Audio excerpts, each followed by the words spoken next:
Hi everyone, I'm CNJ and welcome to CNJ Jamaica. Today I am in Castleton Botanic Garden. I've just stopped. I drove to Portland and decided to stop here and just do a short video. My video today is on 5 things that COVID-19, or I should say 2020, taught me or reminded me about myself. You know what? Let us do 10 things. So it will be 5 things 2020 reminded me about myself, and then 5 things that I learned. Let us look on the things that it reminded me about myself first. 2020 reminded me that I work well under pressure. I keep on saying this, I became a vice principal of my school the 1st of March, and by the next week, the government sent home everyone. So that first month of being a VP, I got the brunt of it. And I worked well under pressure. And I'm pretty proud of what we were able to do at that time. So I worked well under pressure. It reminded me about myself. The next thing is that I'm pretty flexible. In that, I am not tied down by the status quo or how things have always been. I am always saying that we can do better. So if something happens, like what with COVID, something happens, I will look to see, okay, that has happened. How can we move on? What's the next best thing? So I'm pretty flexible. All right. I don't sit down and say no, we have to do it the same way. I'm always looking to see how can we do it better. All right. So that's 2 things. All right. The third thing that COVID taught me about myself is that my intuition is pretty good. I'm a Christian. I have faith in God. I ask Him to guide me all the time. And when I sit and think about things, my intuition, I should listen to it because it's normally spot on. All right? So that's the third thing. I need to listen to myself more and not listen to the voices around me, because a lot of times those voices are distractions. All right? That's the third thing. The fourth thing that 2020 taught me about myself is that, let me look at it now. I love to travel. It reminded me that I love to travel. And that is why I'm on this medium, YouTube. Because when the pressure got to me and I said, you know what, I need to stop for a little while, YouTube was my saving grace, because I still felt like I needed to do something. But YouTube, I am doing YouTube and it's a pleasure for me. So it's a way for me to release the stress and just move on and be creative, because I'm a creative person by nature. And this is now my outlet to use whatever there is around me to actually bring joy to other persons. So COVID, I keep on saying COVID, but 2020 reminded me that I am a creative person. I love to travel, and YouTube just brought those 2 things together.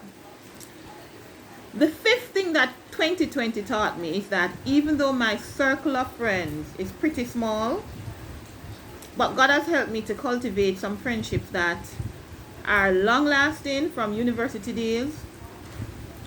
And those individuals, I can call on them at any time and they're always there for me. And what I pray for is that I am that for them as well. That they're able to call me and then I'm available for them also. So, circle of friends small, but A1. I say quality over quantity.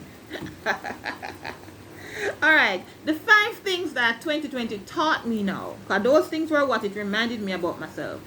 But what it taught me was, number one, expect anything in this life. Expect anything. Expect anything. Because you'll be going along and thinking that things are hunky-dory, and on a dime things just change.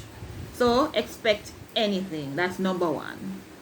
The next thing it taught me was that what people say and what people do at times totally different. People will tell you things, and if you go off what they say, you find yourself in a world of trouble. We have to stop and watch what they do. COVID taught me that, because I'm not used to being with persons who are like that. Or maybe I would have experienced them before, but because I am somebody who loves to focus, I may have focused out what are the distractions. But having to deal with more persons now in my different capacities, I've realized you can't trust what a number of persons say. You have to just listen to what they're saying, but watch keenly as to what they do. Because if you make decisions just based on what they say, you're going to be in a world of problems. The next thing COVID or 2020 taught me was that I need to cultivate more teams around myself. Teams. I love to work independently. I've been like that since I was a child. I was the only child until, for most of my life, living in the house by myself with my parents, right? So I'm used to working alone. But COVID taught me that teamwork is very important. But not just to have people working with you, but persons who you can trust, persons who you can depend on. We need to cultivate more teamwork and team presence. And 2020 taught me that a good team is better than money. A good team. So we need to cultivate more teams. And teams that, have gone through the norming, the storming, forming and all that, till they have gotten to a state of norming, right?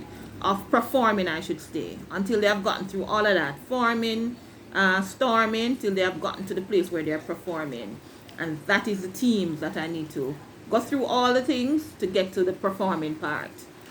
Because teams are very, very important. The next thing that COVID or 2020 taught me is that we need to schedule relaxation time. There are a lot of times when we have tasks to be done, and they are so important that we feel that we have to work until it's done. But I've learned that in order for things to be done, sometimes you have to stop and relax. So we need to schedule relaxation time. Did I give 5? So expect anything. Things can change on a dime. Cultivate teamwork. What people say sometimes is not what they do. And we should need to schedule relaxation time. There are other things that 2020 taught me, but those are the things that came to me as I sit here in this beautiful garden, reflecting on my 2020 experience. I don't know what 2021 will bring, but whatever it is, bring it on. Because me and my God going to face it. Bring it on, because me and my God going to face it. Alright guys, I'm CNJ. Remember to like, share, subscribe to CNJ Jamaica. It's not just only about St. Thomas, it's about me, CNJ, and all my different experiences. Thank you for watching CNJ Jamaica. Bye.